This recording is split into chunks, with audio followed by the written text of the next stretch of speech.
निम्नलिखित रासायनिक समीकरण को पूर्ण कीजिए।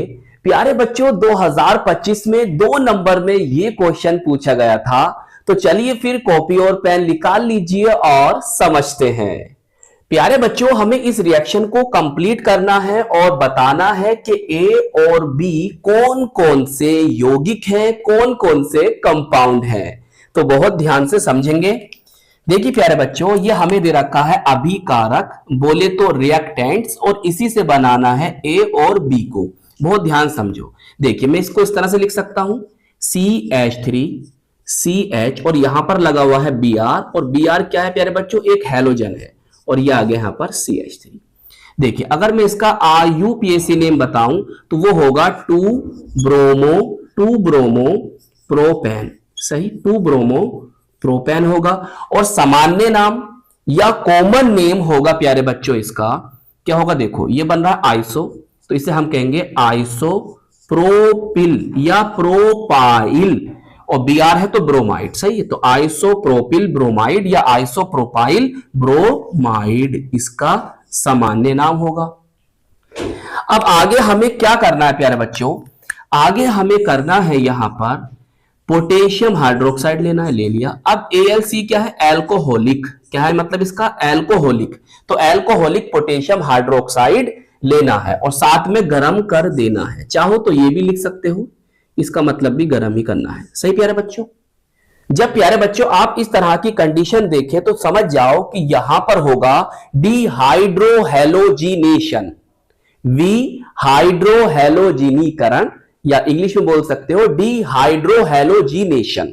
इसका मतलब क्या होता है, देखो डी का मतलब होता है निकलना, और हाइड्रो का मतलब हाइड्रोजन का, और हेलोजन का मतलब हेलोजन का। मतलब यहां से हाइड्रोजन और हेलोजन दोनों निकलेंगे, यहां से हाइड्रोजन और हेलोजन दोनों निकलेंगे, इसीलिए हम इसे बोलते हैं डिहाइड्रोहेलोजिनेशन, विहाइड्रोहेलोजनीकरण। बात समझ में आ गई। अब प्यारे बच्चों तो इसीलिए ये क्या है, एक विलोपन अभिक्रिया है। चलो अब ध्यान से समझना मेरी बात को। देखिए यहां से Br हेलोजन निकली, तो यहां से K ले लो तो क्या बन जाएगा, KBr बन जाएगा। सही, हाइड्रोजन यहां से भी निकाल सकते हो इस समय। तो देखो H अगर मैं यहां से निकालता हूं तो OH यहां से ले लेता हूं, तो यहां से H2O बन जाएगा। अब देखो बचा क्या हमारे पास, उसे लिखेंगे हम बहुत ध्यान से।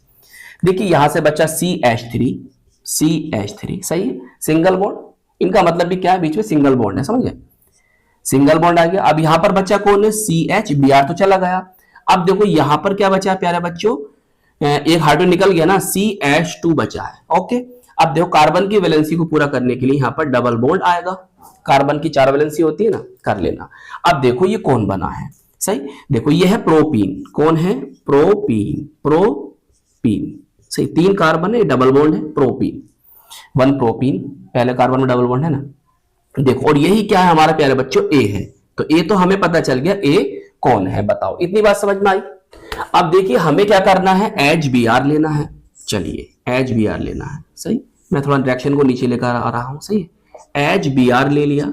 और हमें क्या लेना है, परोक्साइड की उपस्थिति लेनी है, परोक्साइड की उपस्थिति लेनी है।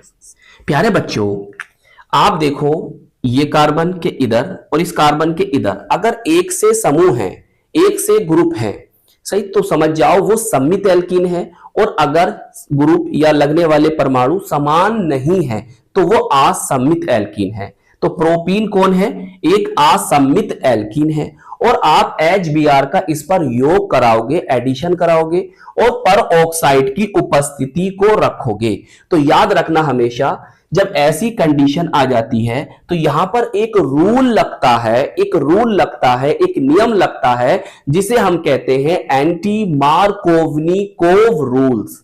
क्या कहते हैं, एंटी मार्कोवनिकोव रूल कहते हैं। अब ये होता क्या है, बहुत ही आसान है, टेंशन बिल्कुल नहीं लेना प्यारे बच्चों, बहुत ज्यादा आसान ये नियम है। देखिए अभी आपको समझ में आ जाएगा और रिएक्शन भी आपकी हो जाएगी। देखिए प्यारे बच्चों, देखो आपको केवल यहां पर इस HBr को जोड़ना है इस डबल बॉन्ड से, सही, इससे कुछ नहीं करना है, तो इसे ऐसे लिख दो। हमने लिख दिया यहां पर CH3, सही है प्यारे बच्चों। अब देखो इन दोनों कार्बन पे से इन दोनों कार्बन देखो दिख रहे हैं आपको, तो इन दोनों कार्बन में से जिस पर हाइड्रोजन कम है, जिस पर हाइड्रोजन कम है वहां पर जोड़ो हाइड्रोजन को, तो हाइड्रोजन यहां कम है तो यहां जोड़ देंगे, ये बन जाएगा CH2। सही है। अच्छा अब देखो इन दोनों में से जिस कार्बन पर हाइड्रोजन ज्यादा है उस वहां जोड़ दो Br को, तो हाइड्रोजन कहां है, यहां पर ज्यादा है, तो सिंगल बॉन्ड आ जाएगा ना, अब तो बॉन्ड टूट जाएगा, तो यहां पर आ जाएगा Br। सही प्यारे बच्चों, सही। अब देखो इसका नेम क्या होगा बता रहा हूं मैं आपको, 1 2 3, तो पहले कार्बन Br है तो लिख दोगे आप 1 ब्रोमो प्रोपेन,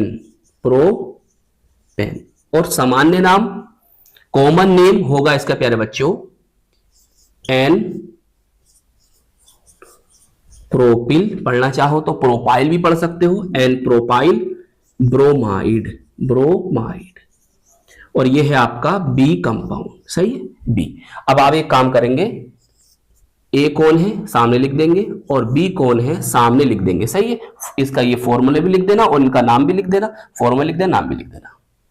अगर प्यारे बच्चों यहां पर ऑक्साइड की उपस्थिति नहीं होती तो क्या होता, तो यहां पर लगता मार्कोवनिकोव रूल। वो क्या होता, जहां पर H आया है वहां पर कौन आता, जहां पर H आया है वहां पर कौन आता, Br आता, और जहां पर तुमने Br लगाया है वहां पर किसको लगाते, H लगाते, मतलब Br यहां पर आता और H यहां पर आता, तो 2 ब्रोमो प्रोपेन बन जाता, यही बन जाता। नोट कर।